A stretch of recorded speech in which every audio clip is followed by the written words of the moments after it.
Hello, everyone, and welcome to VR Verdict, episode 64, our weekly podcast where we talk about everything VR. I'm PJ. I'm Wookie.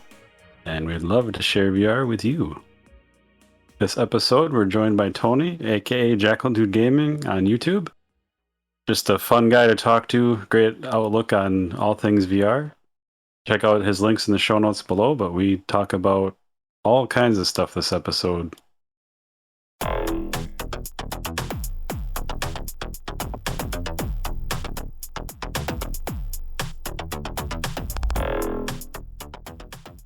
So that's just our recording bot, Craig. I see. He's been working pretty well, but sometimes he bitches out and leaves. So if you hear him beeping, don't just ignore him. Okay. We do have other recorders going.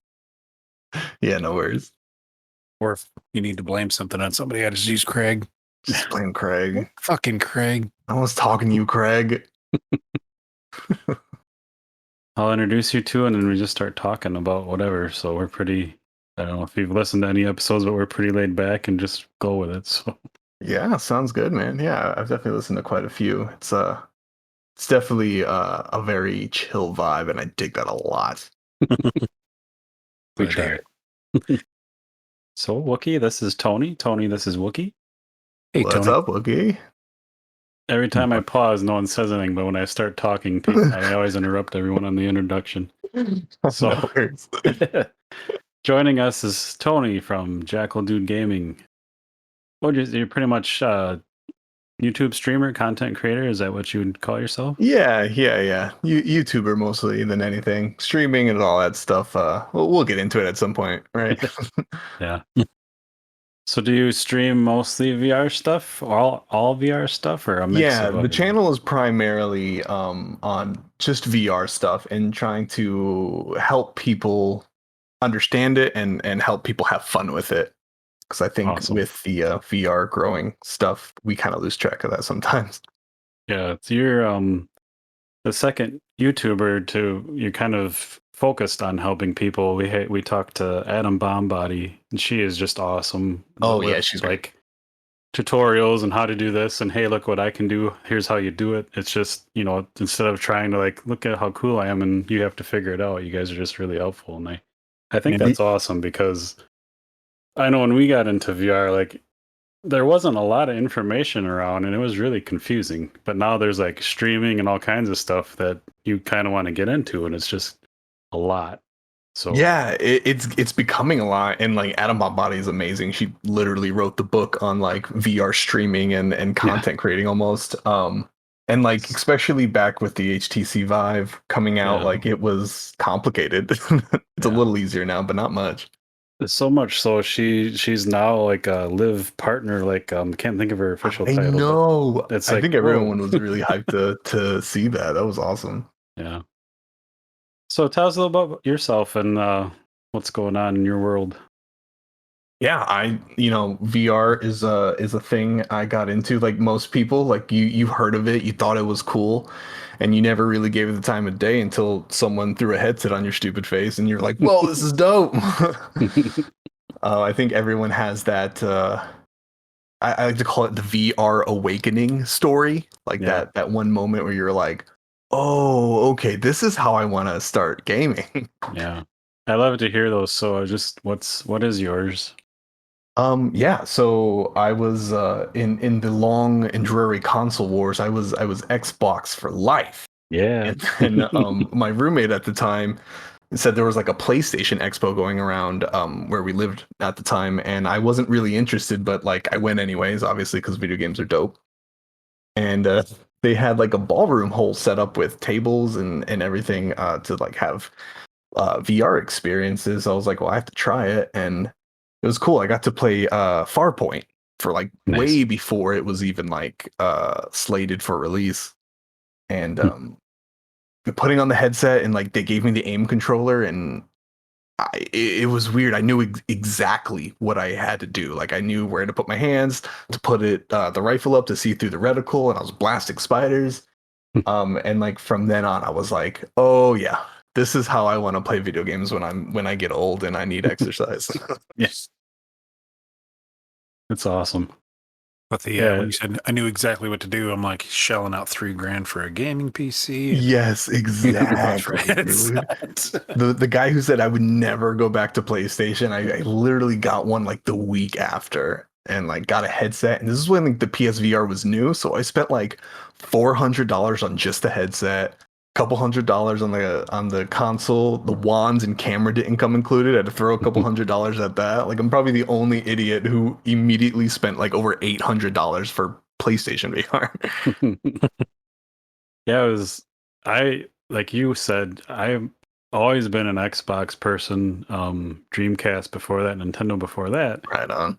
Never had a PlayStation of any sort, not one. It's like the one system I've never owned, and nothing against it. Just a lot of the games just never really did anything for me. But when we got into VR, I was like, "What? PlayStation has VR? Like, what the hell is this?" Right, exactly. So I'm thinking with the PS5, when the VR 2.0 or whatever they have comes out, I'll probably have to find room somewhere to put it.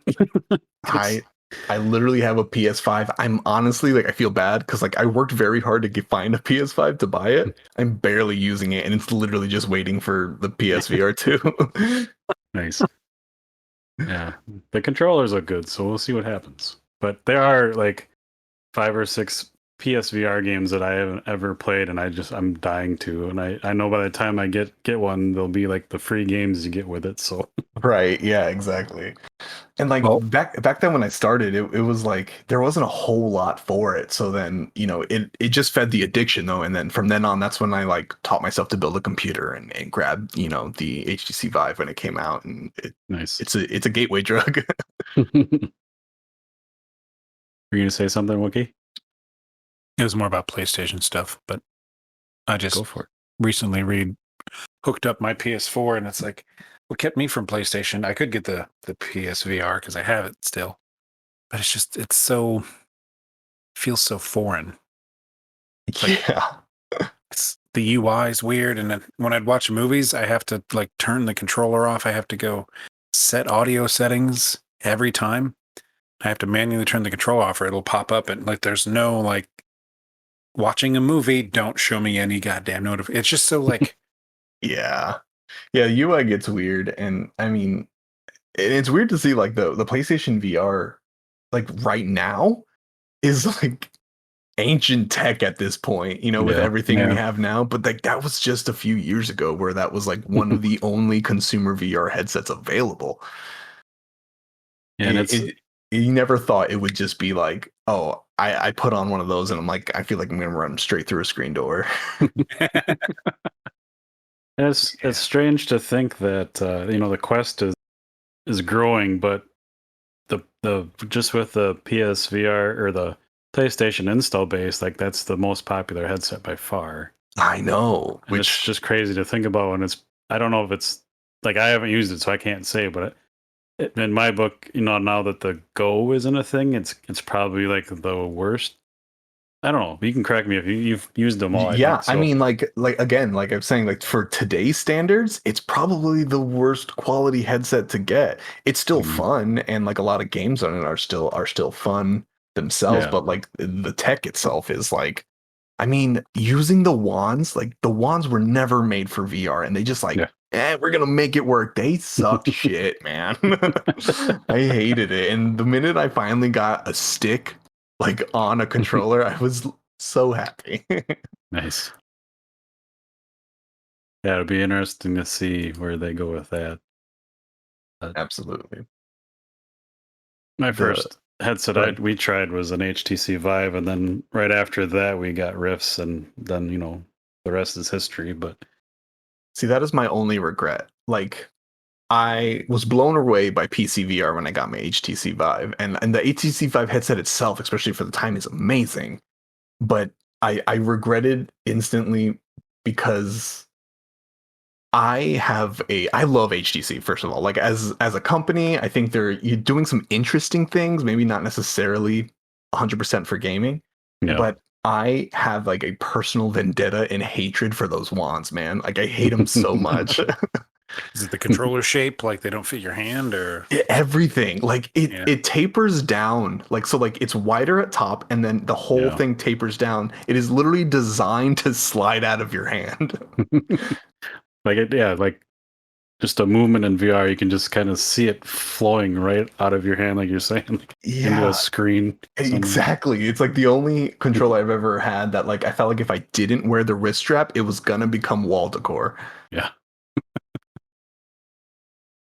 So what are some of your let's go all-time favorite games or experiences in VR? Like it doesn't have to be new, but just like all overall, what have you really Um, dug? so like I think probably the number one thing that drew me, or the idea that drew me to VR, was like any kind of good feeling sword fighting game. So like you have like the classics that are, or now classics that are like Blade and Sorcery, and even some like Vader Immortal has been, Yeah. every Star Wars kid's dream, and balancing like which games have good sword physics versus which games have good sword combat, because you learn that in VR those are two different things. And even though it has really awesome physics, fighting stuff isn't as satisfying. Yeah. Then you have good combat games that just like the physics aren't there, but fighting feels good. Like Until You Fall. Until You Fall is an amazing game. I enjoy. Yeah, that's a great game. Yeah. But The yeah, oh, go ahead. yeah. Mostly sword games, but it's hard to not really fall deep into like Pavlov for a couple hours, Yeah. in quick matches and stuff. And then, the really innovative games that are coming out, like Demio, like that. Yeah. That is a game I never predicted to happen, but I'm glad it did. It's really my alley of other hobbies. yeah, I like that game. Are you I know you 3D printed the assassin dagger and painted it. It looks awesome. Have you Thanks. gotten into painting miniatures or anything like that you maybe didn't do before? Miniatures. Well, like, so painting was a byproduct hobby of 3D printing and 3D modeling. So it's like I print these cool things and I model these cool things. I have one color of plastic, so I was like, Yeah. let me figure out how to do some decent painting techniques so then everything doesn't look the same. Yeah. But yeah, like I'm very amateur at 3D modeling in the couple of programs I know how to use, but I always figured it helps when I get to model something like I'm really enjoying. So like Yeah. that dagger is pretty simple in complexity, but I was very pumped to do it because I already fell in love with that game. I liked your outlook, just taking weapons from VR games and starting with that, because I just got a 3D printer for my birthday this past April, and Right on. you know I haven't modeled anything yet. I'm still getting like the basics of printing Yeah. done, so I haven't even touched modeling. But I think you have a really good point that the weapons in VR are very simplistic and pretty easy to model and grab and whatnot, and just start there. So Yeah, I'll have to get exactly. the specs for that dagger from your channel and give it a Yeah, shot. yeah, absolutely. They'll be available. I want to make a lot more, especially as I'm like, okay, the dagger was cool, and then I'm seeing people who got like newer skins for the assassin. I was like, oh, but that dagger looks cool. Yeah. It's a dangerous road, but The first it's thing fun. that popped in my head is like just attachments to print out to like put on my headset so I can kind of look like the character Oh my God, that's a great idea. Like for printing off the streaming. masks. That's Yeah. not a bad idea. I like that. That's That's probably out of my cool. reach at the moment, but someday. Hey, you'll get there, man. It's literally just practice. Getting a couple programs. A lot of them are free, even though they're super Yeah. powerful. And it's cool, man. It's another hobby to get sucked into that I don't have time for. Yep. Weird resource that going on along with what you guys said. It almost goes into cosplay. Is the one of that Adam Savage guy Yeah, from that guy. Mythbusters, one of his channels. They Yeah. do like helmet making from Skyrim, and the guys just Oh. rolling through, or somebody like shows you exactly how to make one from like what's that Ubisoft fighting game? For Honor. Yeah. Oh It's yeah. just like it. They're just like, you cut the foam here, you just get the carpet foam. Hmm. It's just the square with the Nice. I mean, that's where I jagged started edges. too. Is like a EVA foam, the floor mat foam. That's what they make a lot of those props out of, and I started with like a couple of random props like that, and that's kind of was like. And then once 3D printers became like consumer affordable, I was like, oh, I'm not cutting foam anymore. I'm going to design all this. Have a machine do it for me. Nice. Yeah. But so like going back to like the your VR awakening story, I've listened to a couple of episodes and I've heard Wookie talk about your VR awakening story with falling through a barrel. And I I keep thinking this thought, and I've always wanted to tell you, like, that has to be a t-shirt at some point, right? Like just Wookie fall like phasing through a barrel. Yeah. VR verdict. I don't know how to exactly make that a t-shirt, but we probably could. Figure something out. I'd buy one. I'm just saying. It was hilarious because I think I just said it in the last episode again. We were talking to somebody, and he was talking about something to do with AR and how you're mixing VR, AR in real life. And it's like, yeah, one half of my brain was screaming, "Why isn't this working?" And the other half was like, "Because it's 3D, you dumbass." Yeah. Yeah, I think there are times like in Blade and Sorcery where like I'm sweating, I'm doing all this stuff, and I go and like I have my controller and I see a table. I'm like, I'm just gonna put my sword on this table, and I drop my whole controller. Just like thinking there's like it's just I'm just placing my sword down for a second, and then I just hear this loud clunk on the floor. I'm like, damn it. And your Yeah, hands down there. You can tell how immersive a game is when you've been in VR for a couple years and that still happens. And it's like, Yeah. holy shit. Yeah, exactly. And like, you know, I think everyone, even though they won't admit it, have been like, I'm just gonna lean against this wall. Oh shit, that's not a wall. And now they're trying to bring all that stuff in, like bringing your couch in, bringing your desk in, and it's funny how like we talk about VR and AR separately under the XR umbrella, and I feel like in a few years it's gonna start becoming the same thing. Yeah.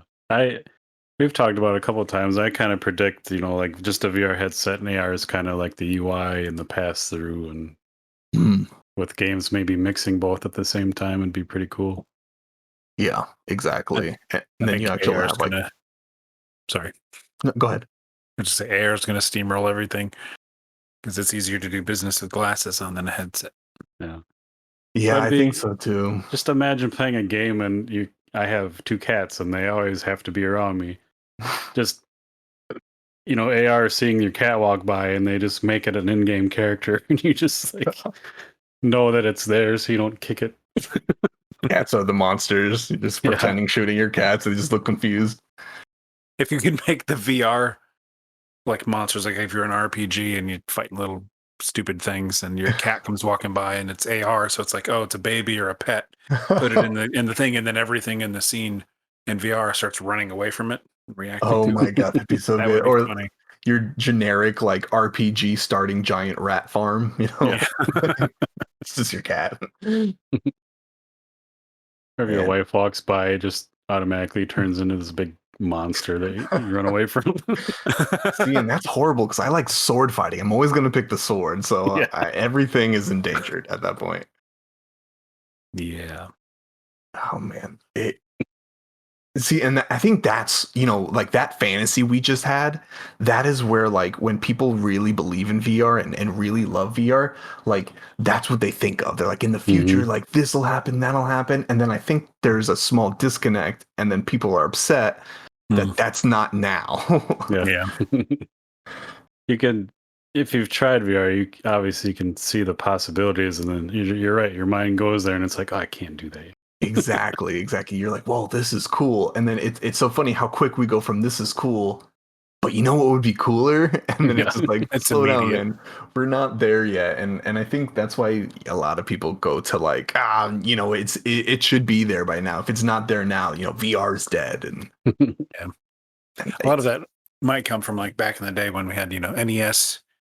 Your brain was thinking in movie quality stuff, but you're only seeing NES stuff. So I think you're suspending, reality in your brain, imagining what you should be looking at. Because if you've ever played, Atari, I've went back and played Atari, and I'm like, what were people looking at? Yeah. What were they Right. seeing? Because there's like the one that looks like the Millennium Falcon from the side, and you're flying around in a horizontal. Defender? Yeah, I think that Yeah. was the name of it. It's just there's like a moon-like landscape, and then you have literally what looks like the Millennium Falcon from the side. It's just a gray blob that's kind of squished. And I'm like, what are people seeing? What did people used to think about when they used to play this thing? And nowadays, like, games could do amazing stuff, and they do amazing stuff, but then they're always like, you should be doing more. Like in Right. AAA games, they should be, like, well, you're expanding graphics. And the other day we were talking to some people like they need to be working on inventory, like do something new. But then Right. VR, they have they don't bridle those expectations. People will defend like an Ubisoft game to the death.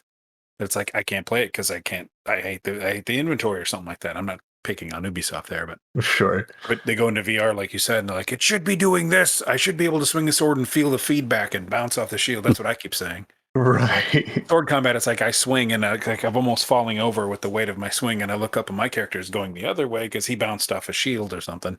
Yeah. And my brain's like, yeah. no. I think the only fix for that is just to give us real swords to attach to our controllers. Yeah.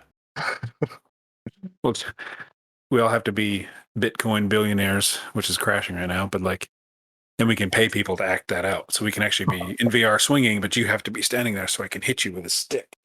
New Oculus Quest 36 comes with an army of interns to be your enemies. Where's you the have- quest giver? I'm over here. Yeah. You just pay like children from the family to come be like NPCs in the game. AR recognizes them as NPCs, and then you can just beat on them with a Nerf sword. Oh man, that's so good.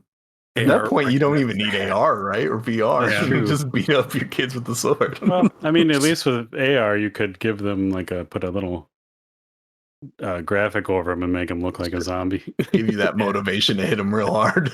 Well, I mean, the children one it'd probably give me motivation, but The kids just get kidding. like little Nerf hats, and then the AR recognizes that and gives them a certain skin. Like, I'm a goblin now. They just get to wear different hats, and then you can just take that Nerf sword and just wail on them. Let's go. That's the next Demio patch. Real life kids being the next boss. Can we go back and listen to what we just said? I just said, I think we're the bad guys. Yeah, totally. Totally we're the bad guy. That's how it's fun for everyone. And then they're in a simulation just like running away from Godzilla. Which is awesome. Oh man, everyone's the good guy if you look at it the right way. Yeah. It's funny to think like, because like you said with the Atari, like people will defend those games to the death, or the quote unquote old school games. Do you think that'll happen with like the Quest games we're playing now? Like, will there actually be an in-person, AR VR Dungeons and Dragons game, and people will be like, this had nothing on old school Demio? Yeah.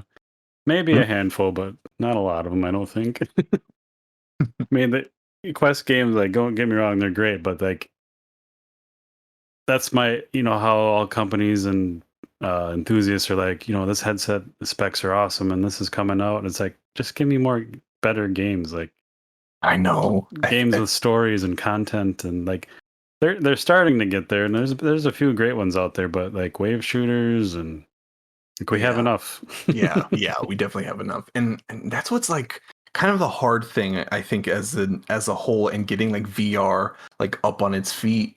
It's like we want games. Like people who are investing in it right now want games, but we gamers don't have enough money, I think, to make VR right now the importance of what it is for like flat gaming. So I think that's why so many people are trying to make apps and revenues of non-gaming stuff for VR, which I think is fine. But then when you start making headsets that are no longer for gaming, when gamers are kind of the one who are funding it right now, it's just in a weird place where I think so many different people look at VR as a technology and want it to be different things. And then that is kind of spreading the platform thin. Yeah, I mean, we talk to a lot of indie developers, and I'm all for indie games. I'm not putting anyone down. It's just saying, like, Yeah. do something new and creative, please. Don't just make a wave shooter. We have plenty of those, unless you added like a mechanic or something. Right. I mean that's what Demio is. Demio is a new take on Yeah. what we've already established as VR games. Because like it's on the Quest, so it's not really its fault. But like it is not the most graphically intense game that we have for VR. But Well, it is different. and it's only like 500 megabytes on the Yeah. Quest, so It's like, incredible. I mean, it's incredible with how great they made it look with so little. But yeah. it's like it's the gameplay that really makes that game sing, and why it's doing so well so fast after launch. It's something different, and I just think that's what we need to stay on. I think the reason we get a lot of the same like recurring genres and ideals of games is because right now the people who are picking up the gaming industry are these like awesome indie developers, and Yep. like because they're indie developers, they are also still learning. So some of their first games are going to be heavily inspired by other games, and Yeah. not everyone's going to be able to come up with a instant unique banger if you don't have a huge AAA company behind you. Yeah. It's strange because they're like, I think of like the game Pixel Ripped and Pixel Ripped 1995, and an indie studio, but you can tell she's got a lot of passion. And Pixel Rip was great, but Pixel Rip 1995 to me was just like, it has story, it has heart, like it makes me want to like hook up my old N64 and play it, because it literally feels like that's what you're doing in VR. So just a new creative look on how to play a game is just amazing.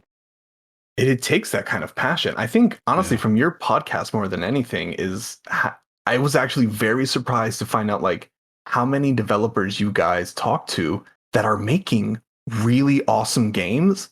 And like some of these developers who are making these awesome games don't even have great access to an Oculus Quest. Yeah, exactly. It's crazy. So weird to me that like people who like us knuckleheads who are just like playing with it like a toy, like can't come up with anything or just complaining about games, Yeah. and then people across the country who have to go through hoops just to get their hands on one are making these amazing unique experiences. Yeah, and that's the passion, because we've talked to many of them. They're like, yeah, VR isn't even a thing in our area. We had to go outside of our area and get them, and we still can't get them to this day. It's Crazy, and how much money they have to spend just to get on one, to make something for it, not even to enjoy it. Mm-hmm. Oh man. Yeah, Makes that me was an like, eye-opening yeah, episode that you're talking about with Anna. She's clued us into like, in Brazil, I think it was, like they never got, what was the console they never got? Was it Super Nintendo. Yeah, and they had to like get some Make their own. like a knockoff version or something. Yeah. I think I remember that. It's just like, holy crap. You just don't think about that stuff, and you hear it. It's like really jarring. It's like, oh my God, I feel bad. Like, I know. it's like, hey, if you ever need anything, let me know. I'll airmail it to you. Yeah, exactly. Like, how can I help you? Yeah. We did that when we played Phantasy Star Online and the Dreamcast. The first one, we met somebody in Canada that couldn't afford the Dreamcast keyboard or couldn't find it. So I went and shipped one to him because we were hanging out. And then that's before Awesome. young Wookie knew that shipping to Canada was more expensive than the 60 whatever dollar keyboard thing. I was like, oh shit. Young That's Wookie why can't you don't eat have for a one. week. That's awesome though, because you gave that guy the Dreamcast memories of his life. Yeah. Like, you never know how, like, in the scope of that kind of a statement, you never know how good you have it. Cause like, again, that game had a controller, had a keyboard, and you could sit there, like I always sat there, like my back up against the couch and the keyboard on my knees up high, playing the game, drop the controller, go type, 100 miles, 100 words a minute in the middle of a fight. And then you have this guy who keeps up with the chat. He doesn't have that. He's using the in-game keyboard on the controller while fighting just as well. And I was like, how is he? You didn't even think that he wasn't doing it. Like, Right. other people have to put up with so much just to get what you take for granted. I'm like, oh, Yeah. I like to think it's the crave. Personally, I like to think it's the crave for fun. Yeah. You know, like to play, like to be able to play with you in that game and have fun with you, he had to go a step, beyond what he had available to him. Yeah. And same thing with these developers, like they don't have the instant access of fun that we have, so they are literally making it. And I think, in my opinion, I think that's what we all need to focus on now. Like VR is going to take us to like really awesome experiences and places and technologies, but like it's not going to happen tomorrow. Yeah. And people want it. And the thing is, like, if you believe in it and you think it's going to do that, like have fun with it now, because right now it's a lot of fun. Yeah. It's a lot of fun right now, and I think if we just focus on having fun on it now, it is going to grow. Like I think we've all established at this point that it's, yeah, people were worried with the Rift and the Vive coming out, like it was going to die, it wasn't going to go anywhere. Like we know it's not going to die now, and Yeah. now at this point we just like let the plant grow and have fun along the way. I think a lot of people spend their time like, wanting that future version and just ignoring the current. But that always brings me back to the memes I start seeing now about like Blockbuster Video. And they're like, there's like a little collage of, movies you're going to rent, somebody standing in line at Blockbuster or picking out a video. It's like, these were the best days of your life and you didn't even know they were happening and you didn't know they meant so much. And it's like Right. the moments you're talking about in VR, like right now, there's still some like Pavlov, that one of the first games we played is still one of the most Yes. fun. You just, Exactly. it's God. just go play it. Don't put it down.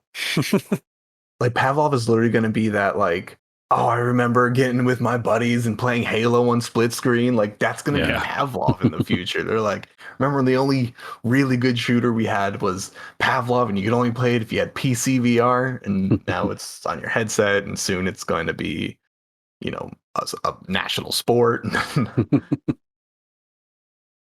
Can't Is wait it? for that. Is it right there yet? I think it's getting there, man.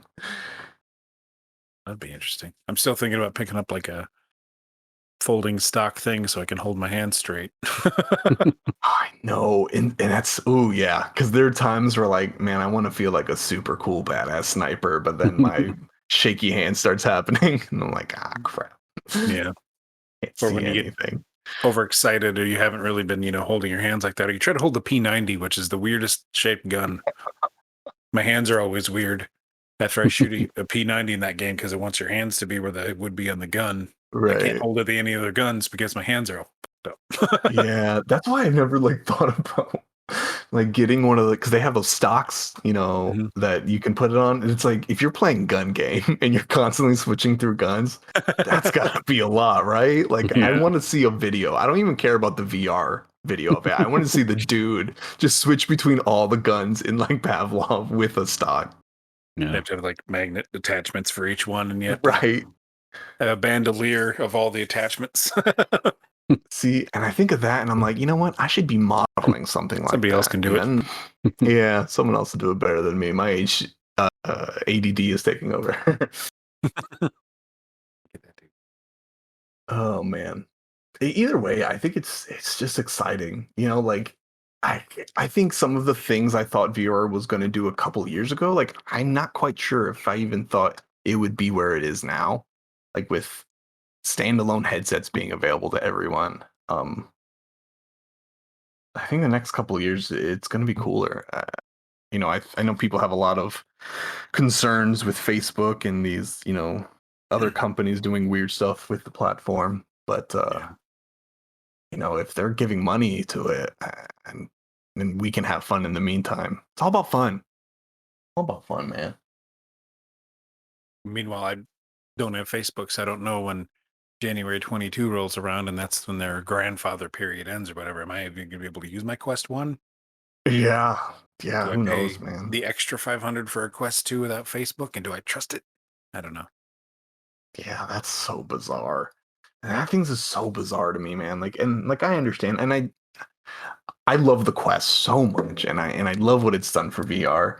And like, I don't necessarily think Facebook is doing amazing things. Like, if you've made the decision not to have a Facebook account, I think it is horrible that they've just out of nowhere they're like, "Oh, you like this product? Okay, now we're locking you in." Like, Yeah. That's Well, they lied. rude.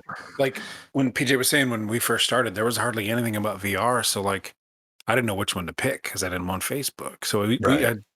it took me like 8 months to pick my first flat screen TV in like 2008.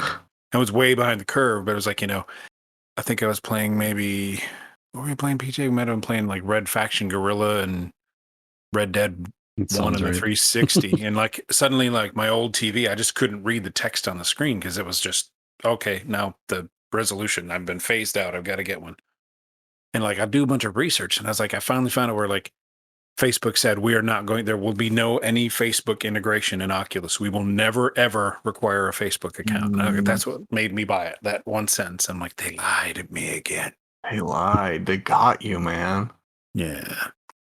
Yeah, and I think that's like I try because if you're anything like me, I talk about VR way too much, especially when you try to talk to VR about VR to non VR playing people. They Yeah. they get tired of it pretty fast. They're like, I'll get one eventually. Just leave me alone. Yeah. Like, but you don't have one yet. We're on our way to Best Buy. I'm keeping you updated. You need to know these things. That's And I think that's one of the concerns about people getting into VR. They're like, especially the way Facebook is pumping them out. They're like, I don't want to buy a headset and then automatically be out of date on it, Yeah. in a year or half a year or whatever. yeah. As long as like they keep backwards compatibility for, at least depending on if it's like a phone, then for a couple of years. But Yeah. that's the way I look at it. It's just like a phone. You'll have the option to get like a new headset every other year, but you don't have to. Hopefully, we'll see. Yeah. That's Hopefully what my brain comes into the like. What happens to the old headsets? What happens to the old phones? We just have landfills full of phones because I think like France and the countries over there are starting to pass laws. Like if you come out with a new smartphone, you have to have like 4 or 5 years of parts available. They have to be repairable. They have to be sustainable. It's like I think everything should have that. But if your VR headset advances so fast, because how many do you have now, PJ? You got like 3 headsets. I still, for PCVR, I'm still rocking my Rift CV1, and then I have a Quest 1 and a Quest 2. Yeah. Yeah. And last time I checked, you only had one head. So it's like, and I'm not shaming you or that. It's just like they come out, like you're saying, so quick. I'm so sick of like Microsoft never like stands behind their hardware products for very long. I've said this before on the podcast, but like, the Zune was great and nope, none of that. Zune. The Windows Phone was like, I really want to get one, but I know they're not gonna be around. And then there they went. Yeah, and then it's like one company gets that, is known for that product, and then they can make one every year. Because in the same way, I have an Oculus Quest 1, Oculus Quest 2, Oculus Go, just for shits and giggles, and I have a Vive. I only use my Quest 2, really. Sometimes I bring my Quest 1 to work. Yeah, I have the PlayStation VR. God, I forgot about that one because that's like literally, even though we talked about it earlier, I've had it for so long and I haven't touched it. I think I briefly turned it on when Iron Man came out, but before that, I think it's literally been years. Yeah, I blame a lot of it on COVID because I actually won my Quest 1. Oh well. Oculus was like, they were running these things like, hey, they were showing people playing VR, like, what game are they playing? And I answered the first one correctly. And so that was cool. I already had my Rift, so I'm like, sweet, because I was going to buy one anyway. Right. So then when the Quest 2 came out, like, insta buy because I didn't have to pay for that one. Nice. But I would honestly, I use my Quest 1 for like workouts. So like I have, like the special face mask for sweating, and I only use that for working out, and I use my Quest 2 for playing games, so I don't have to get that one sweaty. But if if it wasn't like a COVID era, like I would probably just give my Quest 1 to someone, but you're not supposed to do that right now. And so, yeah, that's true too. And that's like, oh, go ahead. I just know a lot of people, like when the Quest 2 was announced, Facebook Marketplace and stuff were like, buy my Quest 1, and that's definitely not an option right now. Not as good of an option. But going back to like you were saying, you talk to non-VR people about VR until they tell you to shut up. I was just getting to the point, like I was getting like having people try VR and sharing it. And I got a couple people that tried, they have to try it to like really Yeah. you know, have the same moment we all had, because Yes. no matter how good your videos are or any, like it just it can't express how great it is to someone who hasn't experienced it. And that's kind of sucky, but That is like the worst excuse I ever heard. Like it, because everyone hears it. You're like, oh, dude, you really need to get the Quest. You're gonna love it. And they're like, I watched some videos and I don't think I can do the graphics. And I'm like, oh, that's the worst thing to hear because you don't even know. Just put it on your stupid face right now. and It's like- again, we said this many times, but I had the same exact feeling, if not a better feeling, from first trying VR and being like, holy shit. To when I put the Quest on and I went outside and played with no boundaries. It was the same, like, holy fuck. Yeah, I think that really, I ended up buying the Quest mostly because I hated the Vive controller so bad. That's why I invested in the Quest. And then like once I had that feeling of tetherlessness, like that was a world changer. And then I forgot at one point where a game came out and it wasn't working via link. And I had to like I had to like put my Vive back together and stuff with those controllers. And I was like, it's crazy sad. how like not a lot of time are between those headsets, but it feels like ancient equipment. Yeah. It's hard for me to use my old Rift because I still have it with the 3 sensor setup, but my office is weird and I can never get. There's always like a kind of a corner when we'd play old school Pavlov, and I'd like spin around because I have the cord going up to the ceiling and stuff. Spin around and my hand would lag, and PJ would just headshot me right when my hands were freaking out. So it's hard for me not just use the Quest 1 and then just use the link cable to play everything else. I've never had an issue with it, but it's also like, look back and like, how much money did I spend on all that other shit? I can't give it to anybody. That also shows like how new the technology. I think that's what people need to remember too. It's new, and not only is the technology new, but finding out what people want is new. Like the fact that the Quest came out with the Rift S, and then they were like, but you can use the Quest as a Rift S. Like that's a horrible business proposition. Yeah. But like they had no idea people would rather have the Quest. And I still use my CV1 Rift for most things, just because the way I have my room set up, like I just walk in, put my headset on. I don't have to touch anything. Right.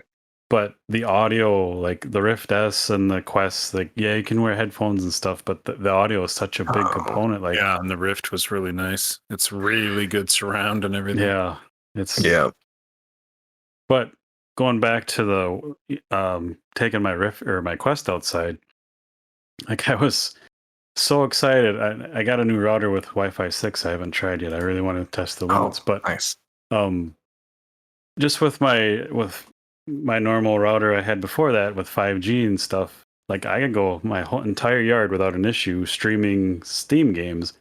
And I remember I was play testing Eye of the Temple, which if you haven't played it, play it. It's like you're Indiana Jones in VR. It's awesome. I have to check that out. But I was play testing, and it was still somewhat wasn't under NDA, but the developer who's still working on it was like, hey, only show this and that kind of thing. And I was so excited. I filmed myself outside, I filmed myself inside on the Rift, and I made a video and I merged everything really well. And I broke a lot of, I didn't share it, but the video I made, he's like, this is awesome, but it's not what I was asking for. And I don't want to show this stuff off yet. But I was just so excited because I was outside, and you like, in the game, you have a whip.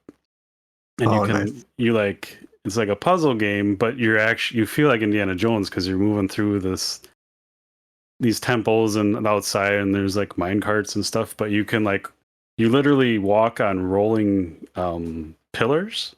So if you think of like, old cartoons and shit where you're walking on a circuit, and you do that in the game, and it just feels great. And I was just having a blast outside. And then I gave him the video, and he's like, yeah, I don't want to show this yet.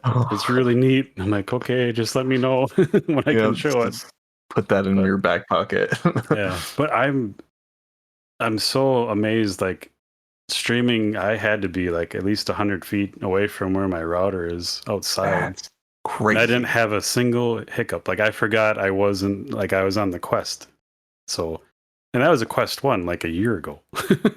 So yeah. It's nuts. I think when virtual desktop like first like became more accessible, I think I was in Pavlov for like hours, man. Like my face hurt because like the fact that I could like whip around so fast if I heard something behind me. Like every time I did it, even if I got killed, I was like, that was awesome. I didn't get smacked in the mouth by a cable. Yep. I always argued with my cables, but sound is, that was another good thing about the Rift. Like, haven't had a good one-on-one match in Pavlo with just me and PJ, but we would sneak up and like knife each other, like reach around our head, and like you'd see the knife go into your eyeballs, and then you'd be dead. But you could hear it on the Rift One, like the old Rift, so much clearer, like the footsteps. Now it's just a little more, I don't know, compressed or something like that on the Quest. But I get what you're saying. I think that's what's another reason why like VR is so, why I think it's going to become so like esports is there. How many times have you been playing like Halo or Fortnite or whatever, and like you get the jump on the guy and then he turns around and shoots you and kills you first anyways? You're like, man, if we were handling these guns for real, I would have totally had him. And VR literally gives you the platform to be like, prove it. Yeah. And that happens a lot. I hate that crap from old, what was it? Rainbow Six, like the old ones, not the new. Yeah. You just, even Penny Arcade had cartoons like good luck hitting shit, and they just have like full auto right next to somebody and just nobody's getting shot. Like, come on. Oh man. Yeah, I do think I'm just thinking of like all of like the possibilities again, going into that mindset of like this is what it should be now, and like you were saying earlier with swordplay and like not having that feedback of connection, and like you're probably not the, I love sword games, but like that probably really breaks for the immersion like a lot of other people like you, and just imagining like what people are going to think of to fix that, like how people are going to give you that satisfaction of like, I felt like I just sliced through that dude and it was nuts. Yep. I mean, I still like the sword games. It just that takes a lot of the stuff out of it too. Yeah, I totally get that, and I think like I said, there's a lot of people who probably feel that way, and because that need is there, someone's gonna fill that need. Yeah. It's just a matter of time. One of the things, like we've played some sword games, PJ. I think I had to return one. I remember what it was. Swords of Gargantua. You played on the Quest. I was like, I'm not getting it. It ran rough on the Quest 1. I'll give you that. It's Swords of Gargantua. Yeah, I think that it had so much potential. I think Swords of Gargantua has one of the most potential in good sword fighting games. On the PC VR. I haven't played on the Quest 2. But on PC VR, like I love that game. Like it's just, but it does the hell out of it. Especially when it came out. It did kind of run like dog shit. Yep. That's probably what it did, because like it's been a long time since, but I took sword classes and used katanas and stuff and was trained in it. So like I like the real. My brain likes the action, like the Twitch, fast-paced Twitch action so much better. Like, in games like, I don't know, the first, I think it was the first Titanfall, both of them had like the Kraber sniper with the big slow bullet that actually had drop. You actually had to lead people with it. My brain likes to do the stuff like I'll watch somebody running full speed like across the side of my screen, and I'll just line up and I'll snipe them. And if I kill them, that makes me feel like I've won the game. I can quit for the night. It's all about that like millisecond stuff. So maybe that's what was wrong with Sword Gargantua, because I'm sitting there like doing these sword things like you should be blocking. You know, like my brain has it like this is what physics should be making this thing do, and it's just not doing it, and it just drives me up the wall. I think sword games specifically has those two sides. Like there's part of you that like, I want this to be as realistic as possible. But then like there's the other side of your brain that still's like, I want to do flips and shit and do crazy sword moves, but like that's also not realistic. So like a game I think really has to decide which one it wants to be. Yeah. Like I think we're getting VR is the first time where like we blend in game with like a realistic experience. Yeah. and like we don't know yet which one we want. Do we want to play this game and then actually feel like we're better at sword fighting, or do you want to be this crazy anime character? Yeah. Right. Yeah, there's a fair amount of that too. Yeah, exactly. Cool thing is there's room for both. They just got to figure out the balance and Exactly. And again, I think, someone is going to make that balance, and if we can have fun in the meantime till that happens, like we're gonna be that much more appreciative to it in the future. Just like all gaming, people who've had Ataris who play games now are probably a lot more appreciative of it than people who grew up with Fortnite or whatever. yeah, it's that thing with like, I don't know how old you are, but like our age, we grew up on NES, and you talk to people who are gamers now, and like their first console was like a PS4 or an Xbox One. And it's like you try to explain how great these other games were. Yeah. Like, shut up, Grandpa. It's like, fuck you. But Yeah, I think we have a little more like maybe we don't, but in my mind we do have a little more appreciation because we've seen where everything's come from, you know. Definitely. And I think that also gives you like, so you have that appreciation. Like my first console was a Genesis. What was that? You cut out. Computer did weird. Yeah, sorry, my computer did weird thing. My first console was a Sega Genesis, and so like we have some of that. Like, this is what it used to be. I can't believe it's this now, and I think that makes us want that again. So like that's why we all crave to be early adopters of VR, because we want to see where it starts and then see the difference between what it becomes. Like your podcast is actually one of the things that made me like talking to all these like literally individual developers. I'm like, I need to learn a little bit of Unity, like just so I can better figure out like how these games are made from the ground up. And like I think I can't remember who it was or what game it was you guys were talking about. One of like the games where everything was indestructible. It was like a siege shooter, kind of like Rainbow Six.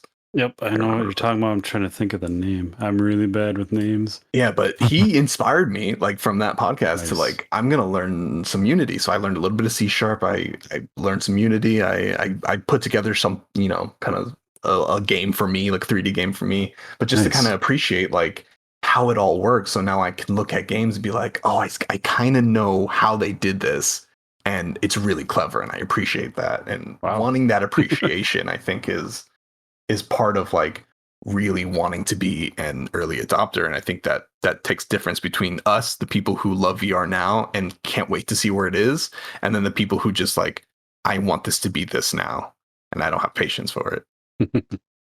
Yeah, that was Blake from talking about Crunch Element game. That's right. That's one. Yeah.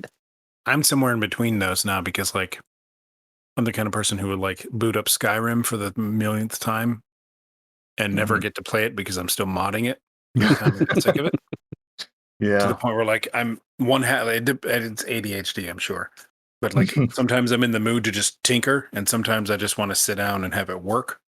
Yeah. And when I'm in the sit down and have it work, that's when, I still have old Rokus and stuff like that are like, you'll have a pizza and it's cooling down. You try to turn on a TV like a movie and the fucker freezes up, and it's like, any other time.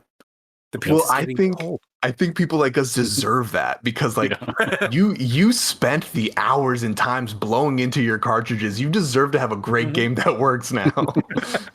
We've done the pencil to keep the NES like halfway up. No listeners now are going to remember that. Like you said, blowing into the cartridge might have worked.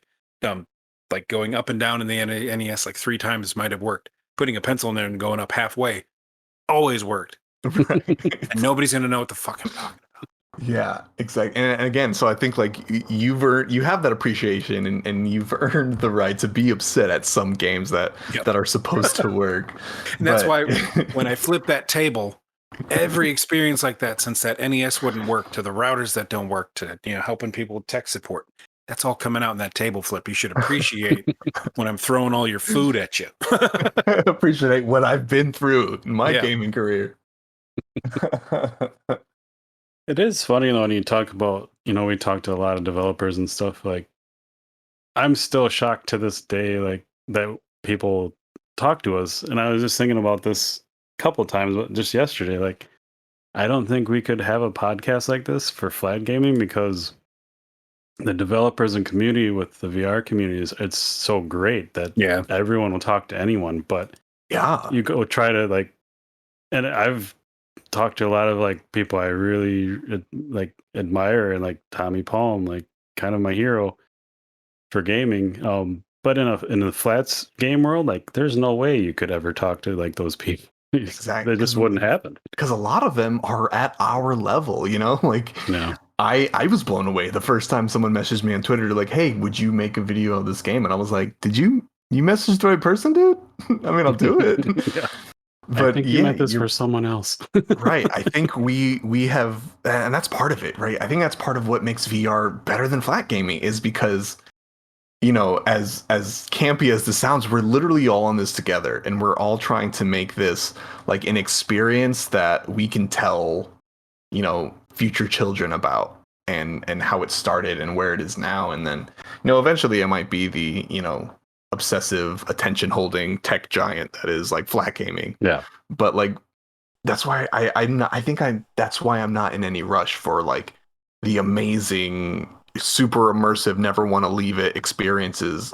That's why I'm not upset they're not here yet, because like I'm really enjoying like you guys posted like, "Hey, does anyone want to be on our podcast?" And I was like, "That sounds cool," and you were like, "Cool." And like I didn't think that would happen. Like it's such a cool space to be in right now, and I feel like even if you don't have a headset yet, like I think the VR community just wants to absorb people so badly that, you know, it's just a cool place to be in. And I've met so many cool people since starting a channel. Yeah, and there's some experiences and even some games that you can play flat screen with VR players, and that is just amazing to me. But with some of the experiences, like people are, like you said, if they don't have VR, like everyone in VR is just happy that they're there, even if they're not in VR. And it's just, I don't know, it's just, you really get a sense of community, which you don't get with anything else. Like flat gaming, unfortunately, nowadays is just like a toxic place to me, to where like I beta tested Xbox Live and all kinds of stuff for Microsoft before it was a thing.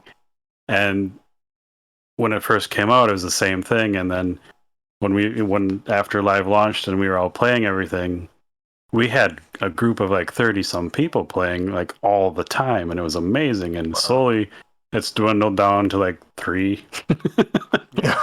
You know, because life changes, people change, everything happens, life happens. But that's just kind of right where VR is at, and it's just it's the only, you know, Wookie and I talk nostalgic a lot when we're just playing, and it's like it's kind of saddening sometimes. It's like I miss so and so or doing this or but this is the first time with VR like that feeling's kind of been back. I 100% agree. I felt like it's the same way. Like I was a big World of Warcraft nerd, and like my guild was my second family.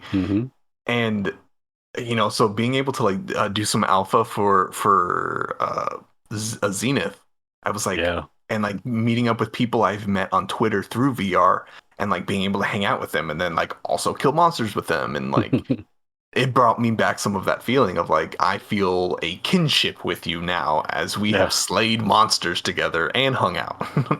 I was really depressed when you posted that. I'm like, oh, I missed it, because I played the first alpha, but I was working on Demio stuff so much I couldn't get into anything. So the next second alpha in July we'll have to hook up. Yeah, definitely, dude. I got really lucky, and every time I only jumped in like 2 or 3 times because that's what I had time for, and every time I ran into like this huge content creator and we just like hung out for a few hours. It was great. Going back to the harder to connect to people, in that game group and also through Warcraft, like I knew one guy that went to work for Telltale Games like probably 2010 or 11, and we met on Warcraft. We had like an epic Skype call. We became like him and his other friend became the best of friends, but I don't hear from him because I think the game industry, they burn the passion out. There's another guy from that big initial group of Xbox Live folks. He works for, I think, BioWare now, PJ? Yep. Moved to England. He was working for like Turbine Games on Lord of the Rings Online and stuff like that, but like we don't even hear from the people that are our friends anymore that work in the game industry. So like, what's going on?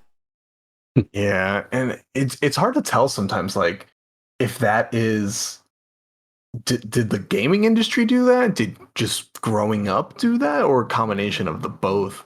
Yeah.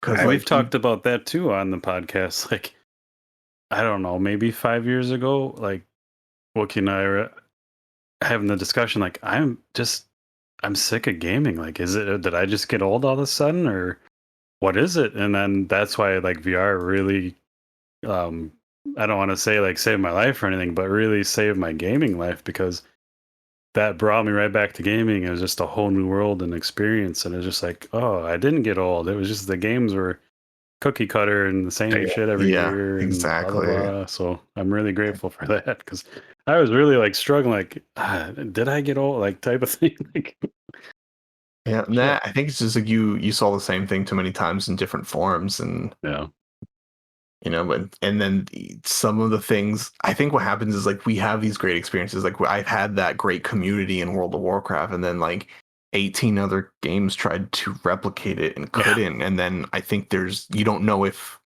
they just failed at it or if that doesn't do it for you anymore. Like mm-hmm. it's hard to tell because people, if you have a great experience, like people are gonna try to make money off of it. Yep. I think they all just cloned them badly because there was a huge MMO spike, Yeah. and now they just don't hardly anybody makes them because they all think they failed. But it's kind of like you didn't spend 8 years making it like World of Warcraft did. There's no Right. where's And that like passion again? they've been working on it the whole time, and then, but then again, it goes back to the question, like, do I just not like MMOs anymore? Are Yeah, MMOs doing bad at it? Or do I just not have the time anymore because I have bills and shit? the time is a factor. But when Warcraft Classic came out, I jumped in there and was playing. I was having a blast, but then I didn't have anybody to play with. Um, so it kind of like got to the point where like I can't solo as a druid right now because getting the shit kicked out of me. yeah, But I think it's the cookie cutter. It's the same because we played Destiny when that first came out, and we were all looking forward to that, and we had a ton of Yeah. fun getting through the raid. But then the DLC was like, oh, it's the same areas we've seen. You just run them backwards or something like that. Yeah. yes, And Yeah. then That's and then suddenly like here's another game. Here's what was it, Anthem, and some other games like that. And here's this other game, and it's like this is feels just like Destiny, and I'm very scared of that. And every Anthem. single time I've been right about them. Anthem broke my fucking heart, man. yeah, I was That alpha was so, fun as hell. oh God, I was so excited for Anthem, and then like, and I was heartbroken quick. Like I think within like the first few hours of playing it, I was like, oh, I kind of understand what this Yep. whole game is. I don't need Yep. to play it anymore. It was yeah, transparent. We had a few friends. I think it was PJ. There was like four of us and yep, one of their sons or something. So we might have had a squad of five if that's a thing in there. But like the suits, the combat, this is really fun. But I can see right through it. I mean, I can Yeah, see. It's just yeah, like seeing right shit. through So it. That is the PJ and I perfect were, phrase for yeah, it. we PJ and I were like, we're not going to buy this. The other guy was like, what? This is fun as hell. I'm like, dude, it's not going to work. And he was like, Yeah. I think he ended up buying it. And then I never saw him online on it after like the yep. first month. So I'm like, yeah, he found out. Like he'd probably mad at us for not like enjoying the moment with him. But it's like Sure. right in the end of 2014, I was switching jobs and I had 9 weeks off in a row because there's a contract thing. Guess what Wookie was doing? He was running the raid with as many, like he was trying to get. And PJ had the worst luck, kind of still does on Yeah, drops for some of those games. So we would do games the hate raid. me. Everybody would get like all the purple weapons in that Destiny raid. PJ'd get nothing. So Oh here I'm making no. like multiple characters running it. You know, it's getting really good, and we were calling in shots, and we figured out without any help. We didn't look anything up, and then it stabbed me in the ass because they had like the 10-year plan, and the gun you start with, you could grow and like build that gun up and Yeah. keep it the whole time. And it's just this fucking bullshit. And That they that's replaced, the feeling. That's the feeling everyone yeah, tries. Like we went in there as a group, we figured it out together without any outside help. Like if a game Yeah, can do that, like give you that squad feeling, give you that feeling of progression, that is the game. And just games I think are, even if they can achieve that at any point, it's very hard for them to upkeep it.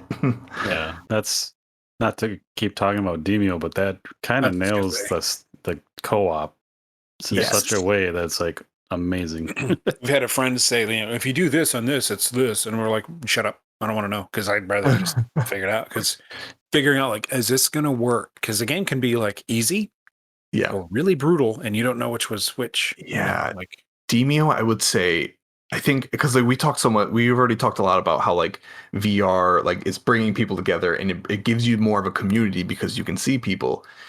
Demio was the first time I've played a good VR game with randos and like I'm having full conversation with randos. If I get into a random squad in a shooter, they might say what's up or they say like, hey, there's a dude over here with a grenade, but there's virtually no talking. Like I am having lengthy conversations and strategies with these random people all across the world. We each have a different accent. Yep. And I think that is that spark of magic that Demio brought into it. I was like, I want to play, and it made me want to play with those people again because I went through 3 whole floors of dungeons with them. And that's what, like, there's no friend system to say, hey, you can add them on Oculus, but if you're playing on Steam, it doesn't help much. I ran into that a lot because I got a key for Steam, so I'm like, oh, all these Oculus players are like, I'll see you, never, bye. and that's exactly right because we were playing through some of those, and there was one actually person that was like, send us a friend request if you feel like it because you were pretty fun. And they actually did. That was the only time in recent history I've ever like said, hey, let's hang out again. Right. I don't remember the last time that's happened in an online game on any platform. Probably an MMO because that is the type of like, you not only did you like establish like a connection with this person, but if you beat the boss, you're like, okay, the amount of trust and establishment I put into this person was well rewarded. Like you've already built trust with a random stranger, and the fact that a video game could do that is, it's still incredible to this day. It's fantastic, and Demio did it great, and I'm already craving the next, story DLC. Like it's disgusting how much I want it. Yeah. So I have a question for you. I like you have a positive outlook and you seem like you're looking for the good. So let me know if I'm the asshole in this scenario. Okay, hit me. So with Demio, like it's not a complaint. It has nothing to do with the game, but that game, like we've met a lot of awesome people, but it brings out the know-it-alls. Yes. Like that is the one thing. Like I just ended up kicking people. I feel like an asshole, but it's like, okay, you join someone else's room. Online etiquette dictates, you kind of let them call the shots, or hey, if they ask you a question, fine, but don't like, okay, if you do this and then that guy will do that, and then my turn, I'm gonna kill that guy, and it's like, and they go run off every single turn. It's like I can't take this. Like that is the only issue I've had with that game. I was in a situation where I think I was playing a wizard, and I moved. I had an extra turn action, so I just moved in. I punched a rat or whatever, and then the dude was like, "Oh man, I was gonna throw my spear right there," and I was like, "One, you didn't tell me, and then 2, he did it anyways. It killed me." And I think that's the other balance, right? Like you want a game where I want to get in with these people and I want to figure it out together. Yeah. Right. After a certain point, especially if it's like a random queue situation, you're going to come up with people who don't know what they're doing, and maybe they don't have the best skills to follow the people who do know what they're doing. And I 100% agree with you. Like I personally try to be like, because I know I'm like, you don't know what you're doing. Please stop. Just listen to me. And like, I immediately just want to like boot them and like get anybody else. Yeah. I try to take the time to be like, hey, if you did this, maybe that'll work out better. And it works half the time. I mean, I don't mind new people at all. Like I love, like if they ask a question like, hey, here's an idea, or you could do this. But Wookie and I, this is so out of character for us. Like we were, one of our first open rooms, we had 2 younger children somehow, and we stuck it out through the whole thing with them until they left, but it was hard. Yeah. But we were trying to be nice and just, they were excited, and it's like, I'm glad to see the enthusiasm, but god damn, quit screaming in my ear. I know. And I think if you remember that, I think that is just going to not only benefit your gameplay in future stuff, but future, gamers. but that we don't have to keep talking about Demo. But when we were talking to Tommy on the podcast, it was like, I'm like, thank you, because you maybe you've heard the episode, but Wookie and I are brothers. We've been gaming together for like 30 plus years. We don't talk a lot when just him and I are playing something, and it's very strange to people. Even like cooperative crap, like we don't have to communicate. We pretty much just know what's going on. It's bad because like we forget to clue into other people. Other people are like, what? We'll The fall into twins like, are telekinetic. yeah, we'll fall into squad tactics. Like PJ will take point, and I'll just be walking backwards in the hallway, and I'll just be like, "Tell me when you turn." Like we're just covering stuff, and it makes sense. Yeah. But you forget to talk, and then you try to talk to other people, and they're like, "I'm not learning no lingo."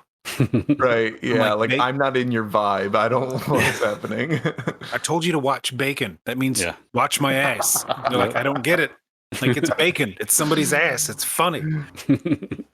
But Demio is the first game that forced us to like actually communicate and strategize. Like the first playthrough video we were lucky enough to record early and release on release day got a lot of views, and a couple of people were like, "That's really neat how you go through that stuff." And it was just him and I, and we cleared it out. We were just calling shots like you're playing pool, almost like, Matt in corner pocket, bam, he's dead. So Right. Yeah. but They did it such hasn't a- happened forever, and I'm just so shocked by that. There's like and that's another thing MMOs struggle to do. And like most like video games that try to incorporate multiplayers is like, okay, too many games try to do all of it. So they're like, I want this experience to have players have to work together. But then they also want it to be, if that person doesn't have anyone to play with, they can do it themselves. But then it also becomes like, well, then why do they need other people? And I think Demio did a great job with that. You can play by yourself and you can get through it. It's not as fun, like, especially you only really get like the stuff for one character, and yeah, that is kind of like, damn it. and you can make it work and have the experience, but it makes you want to play with other people, and that's what every game struggles to do, is like make a game that multiple people play and make you want to play with other people, especially when the internet can be children or knuckleheads or whatever. Yeah. It's it's a long time since I've just wanted to go in an open like lobby, and Demio's done that. Like, I play a lot of GTA 5, haven't in a while. New updates coming in the summer, maybe I might try it, but like you can't play in an open lobby in that game. No. Yeah. It's just like and it's I was meeting up with shoot, I can't remember their name, but a couple of the more known people in the VR circles to play Star Trek Bridge Crew a while back. And I remember I was just waiting for him, so I was kind of lobby hopping, just seeing what was up. And I was sitting in a lobby, and this guy and I were talking, and this kid popped in, and it was so funny. Like, you saw him pop in, and just right away, like, "Don't boo me, don't boo me, don't boo me!" Like, I'm not annoying. He's like, man. I just sound like a girl. That's all. He's like, I'm cool. I'm like, I felt so bad, but I got it. And that's the thing too. I saw something really disturbing on like a Facebook forum, and it was like, unpopular opinion, I think games should cost more so less children will play, mature games or something. And I was like, wait a second, you're basically saying you don't want kids to play video games? Like, well, I think as we've grown the culture, because like that culture has grown around us. Yeah. So then we forget that video games should be for kids because it's brought us so much joy. Why wouldn't we also want it for, the younger generation? Yeah. And I just want a good filter. Yeah, sure. To separate age. It's hard to do that stuff because like I would never go on a cruise, but I've thought about going on a Disney cruise because I hear they segregate the kids away from the parents. So the parents get the vacation too. And I'm like, I would just do that. Just go on a Carnival cruise. No parent in their right mind would bring a children to one of those. I've heard horror stories though, but it's like you go on a Carnival cruise and there's kids running all over, tripping over you, whatever. But if you go on the Disney one, again, I don't want to go to Disney by myself without children because that would be weird at my age. But like going on the Disney cruise and just staying on the adult side with never seeing a kid, I'm like, well, I get it. but I don't want to deprive these kids of it. But I also don't want to. I don't want to hear all the swear words they just learned. Yeah. And like the highest tenor or Yeah. pitch, like, oh, ears bleeding. Yeah, it's hard, man. And like again, because gaming grew up around us and with us, we are kind of the first generation of people who now have to deal with like Mhm. being an adult and dealing with younger people in your game. And Like I think we're all just still figuring it out, especially in the VR space. I want like a tip jar app. So like if I'm playing with children, it's fine, but I need babysitting wage. Yeah. That would be Because this- amazing. Those kids that jumped into the Demio match, we were like, I don't remember his name, but it was like, Dragon Butt, calm down. Please stop talking. Let the other guy talk. Because one of them left because he just made a huge ass of himself. Right. One of them left and did that. And then somebody else came in who was kind of like, he seemed cool. He might have even been the one guy we invited to, or like ask for friend invite, because he seemed cool and he was trying to talk. And I think it was his first time, but he was asking questions. And then that other kid wouldn't shut up. Or like, Dragon Butt, calm down. This guy's talking. Like, we're trying to just shut up. Just for 5 seconds. Go wild when it's your turn, but when it's not your turn, and I think at one point, then his dad, like, you could hear him yelling, like, "Quiet the hell down up there!" Yeah. We're like, you got yelled at. You know, like, that is kind of this joy of gaming with the rando kids. Yeah. Just to hear your parents yell at them. you miss the stuff, but it's also like you should never have everything go completely your way because life is in the random moment. So I'm glad that Exactly happened, but and it's like, also like,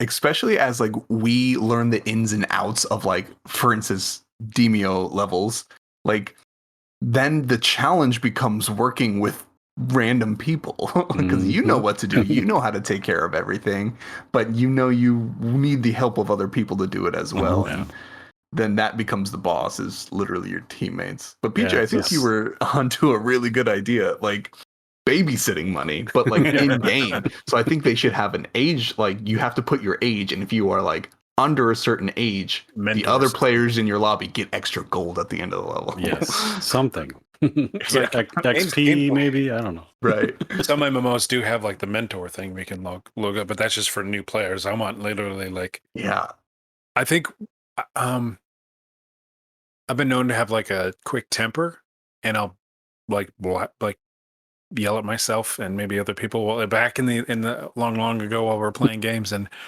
one guy that always was a part of our crew, his like niece or his nephew and some kids from his family. He was having them play on his account, and they were being so stupid. I remember what I said. I said some cocky, mean thing, and he was like, "Dude, these are my kids, yo." And I'm like, "They're fucking dumb." I was like, I shouldn't have said that. Yeah. Shows how immersed you were. They weren't children, they were your fellow comrades. Yeah. Like, there's a reason why they've got C4 stuck to their ass, because I'm watching them. Because it's like Wookiee's going to need a little bit more. What's the reimbursement if he's got to put up with that? Right. Yeah, I've worked many years as theme park entertainment. Really? An entertainer? Yes. Yeah. I've worked 10 years now as like a stilt walker, actor, stunt. Holy shit. Nice. But especially at a theme park, if you are portraying a character or something, parents will also think you are a temporary babysitter. Here, kids, go dance with Bumblebee. He'll take care of you for 10 minutes or so. It's pretty bad, and I don't get paid enough for it. That's like people that walk their pets and don't clean up after them. Yes, exactly. You just don't do it. Oh man. I'm here to entertain you, not to take care of your kids because you're tired of doing it right now. But if you have to do it in a gaming environment, I think there are ways to compensate you. And PJ, I think you're up to something. We should talk to some people and talk to Oculus. Let's run with it. It's for like games that are just squeezing out the profit and the cookie cutters. They don't really have, all their people are like, way over full utilization, so they don't have any mental bandwidth to come up with those cool features. But that is a really good idea. PJ's had some good ideas in this podcast. Yeah. Talking to Tommy Palm about Demio, and PJ's like, maybe you could paint your characters. And he's like, no, that's a really good idea. And I'm like, holy shit. If you could sit there like waiting for, someone else to join your room, like your friend's running 30 minutes late, and you're just sitting there like with a little VR paintbrush painting your character for like a custom skin. I was like, I don't know what 90s comedian was that would like touch his forehead and stick his hands out. Like, my mind is blown, but like I'm sitting here doing that while we're talking about it in that episode. Like, I would do that for like 4 weeks straight, painting a character and like wiping it out and like, nope, gotta redo that. The eyes are wrong or something. We have game night, like Wookie and I, so all our friends know we're playing every Thursday. Now it's Demio night, so if you don't have VR, sorry. But that would be a second game night for me. Like, I would just hang out and talk and just paint a miniature that I can use in game. Like, yeah, I mean, I think that's what makes games too, is, World of Warcraft has been doing it for years by just giving you other stuff to do than the main thing of the game. Yeah. Like, I think in Final Fantasy X, I skipped school to play Blitzball. I don't remember 10. I played was 11 the first MMO? I think it was 11. Yeah. Yep. We played the hell out of that one, though. Yep. Oh, man. One of these days, one of these developers is going to be like, you know what, PJ, that is a good idea. They're going to put it in their game. They're going to make a bunch of money. And I think that's your guys' secret angle on this podcast. Yeah. Just getting shadow influence. Crap we want in games, put in games. I don't care if I get paid or not. Yeah, there you go. Well, I do, but it saves me some trouble or gets me some in-game loot, I'm all right. Yeah, I mean, sometimes if you're that immersed, you're like, I will take that extra 100 gold than money to pay rent. It's more important to me right now. The original Xbox had voice morphing capabilities. Like, if you could just take that little kid's screechy voice, like, I have nothing against kids. I was a kid once. But if you could just morph that into like anything else, it'd be fine. because it had like the deep bass voice. Yeah. Your wife, PJ, your ex-wife now, she would put that on and it would sound like, hi kids, I'm home early. It was so like, creepy. Creepy, but yeah, if you could apply that to other people and you're playing with, like, unbeknownst to them, just to take that edge off, that would be... Because it was just like we were talking, that kid was going on and the other guy joined. We were just cracking jokes at his expense way over his level, and we were all laughing. He didn't know what's going on. We were just having fun with it, making the best of a situation. But yeah, a voice morph would do the same thing. He wouldn't know what's going on. If they didn't even know they had it on. Yeah. Yep. Say something like, what are you guys laughing at? Yeah. That possibility. Xbox. Yeah, that old Xbox had like the robot voice, sound like someone was fucking your ear canal. Wow. You remember that? I remember it. I don't remember my ear canal being... When somebody would put that on and start talking, it was like, just like, oh, that's painful. It's hilarious. But it was like, stop. I think I remember it, but I don't think I ever like learned how to do it. Oh, yeah, it's just one of those things that should still be a thing. You should never take something out of like a console that's already been there. Like when the Xbox One launched and they had music streaming on the 360, like, it's gone. It's like, why would you ever take something away? Or the picture-in-picture. Yeah, come on. That's always the worst thing. Is like when you, especially they do that a lot with sequels of games. Like, I don't know if you ever played Dragon Age. But like between Dragon Age 1 and 2, like Dragon Age 1, you got to pick a race, customize them, and then Dragon Age 2, they're like, you're this dude, deal with it. You're like, what? Why would you take away that feature that you probably spent a lot of money on in the first game? Yeah, that's not what I expect. Wait for Cyberpunk and then have them put the character creator feature in there, and you never really see yourself, and it's kind of like, why did I sit in character creators for way longer, like on launch day for a big game like Warcraft. If Warcraft were to launch right now and the three of us were going to play, I'd be like, I will see you next weekend, because it will take me that long to pick a class race and perfect. Make them look how I want them. Yeah. So like sat there and fucking Cyberpunk for like 4 hours. I don't know why. You don't see yourself. It's like, oh, it's first person. Oh, why did I do that? Yeah, Cyberpunk. That's another one that broke my heart. Yeah, me too. Is that a sci-fi thing? Does sci-fi not work in video games? Is that what's happening? No, it should. People that just is don't. Not it. That's the limitless expanse. It's just, I don't know. they won me over with Witcher 2 and 3, and then I was all in, and then now I'm just like Exactly. I staring think at this pile sci-fi of might be broken shit. too expanseful. Like I think it No. needs to be limited for You people to get it guys- right. To make the cyberpunk woes go away, you guys need to look at the Ascent coming out on the 29th of July on Game Pass for free. It's like an old third-person D&D game, like with co-op, but it's a cyberpunk setting, and it looks amazing. Like, you gotta check it out. I know it's not VR, and this is a VR podcast, but that's how good it is. All right, yeah. And if you need someone to play with, I'll be on it, because Okay. it's just like those old D&D games where it's co-op, and you run through the level and just shoot and melee crap, but it's nuts. I mean, speaking of flat gaming in VR, like I think Demio has already done so well, and then like I have a D&D group that I regularly play D&D with. Not all of them are into VR, and then like I think I showed it to them, and like they're all really excited to play when the flat version comes out. And like, Yeah, if there's a session where we're missing someone, we're just all going to jump in Demio, and awesome. I think that is gonna, I feel like Demio already has such a good reach, and I feel like it's gonna reach even farther. Yeah. I'm hoping well, I know they're making bigger and better campaigns with a save feature, but I'm hoping like the party limit goes up and all that great stuff. I don't know if you saw, I think they posted like soon after they launched, but like concept art of like additional champions. Yeah. I lost my stupid mind, dude. Yeah, they all looked awesome. I want to be a necromancer so bad. Yeah. Shit.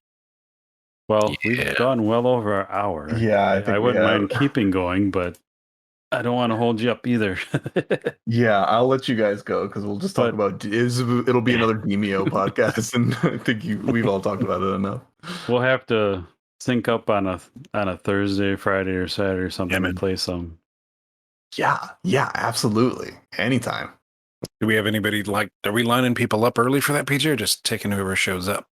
I've been taking whoever shows up, but I think tomorrow's Thursday, yeah. Is it? Right? Yes. Yes. That's the rumor. It's been weeks are hard. We had are you gonna make me feel bad because I forget names? Simulation Nation, another VR podcast that we've collaborated with. That guy, it was funny. He messaged me and he was.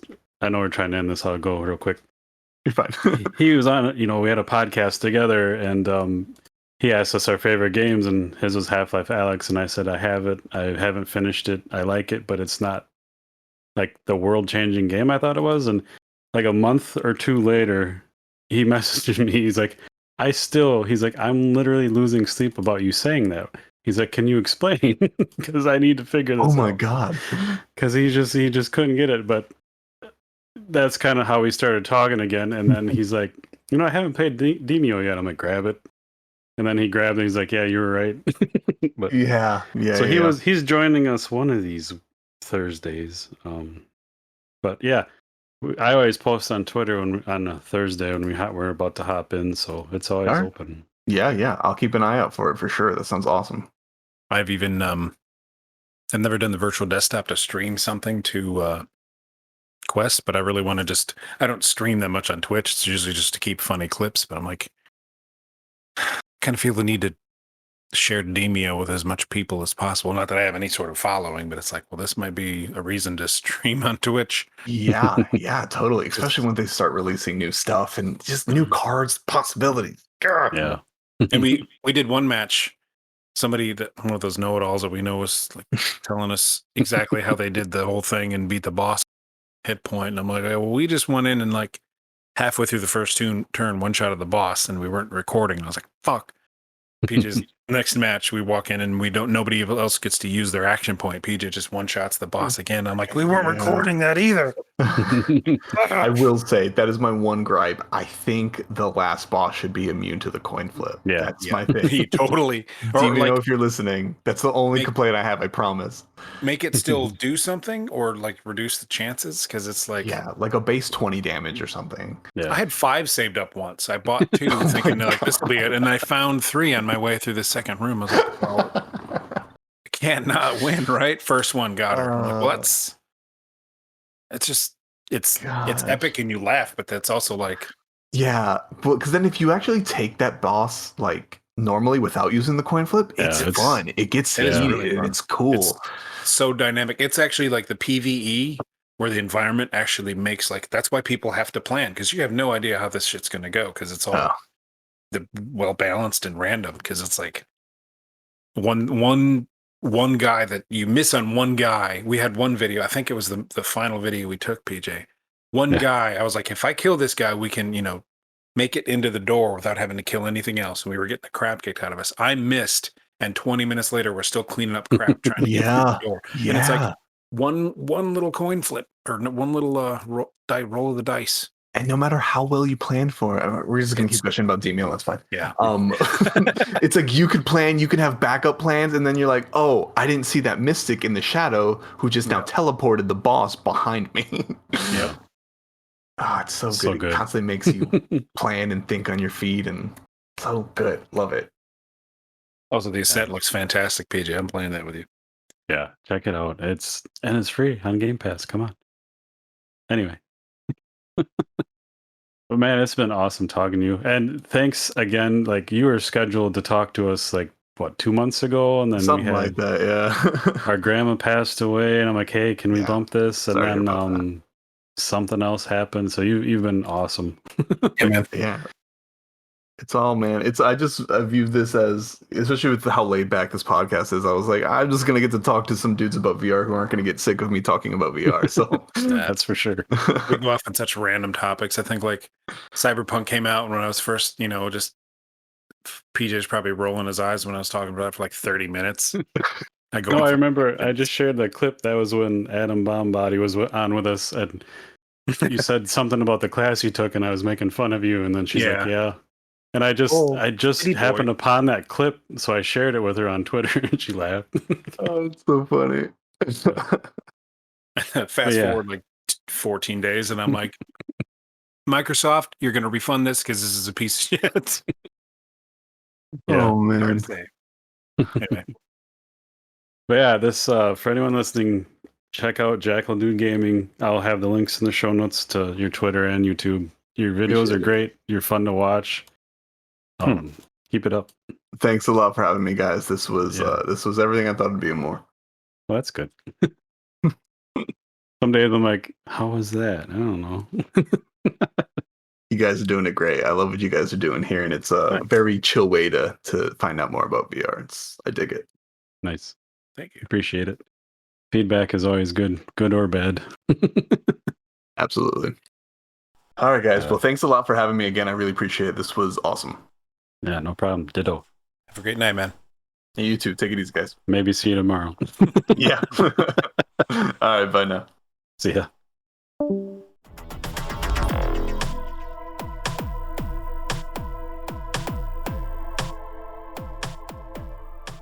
Well, listeners, that was Pony, aka JackaldudeGaming. Check out his YouTube stream. It's very entertaining, very fun to watch. All about VR, as you can tell. And maybe catch us playing Demio after this. Yeah, man. But I have been PJ. I'm Wookie. And this was our VR verdict.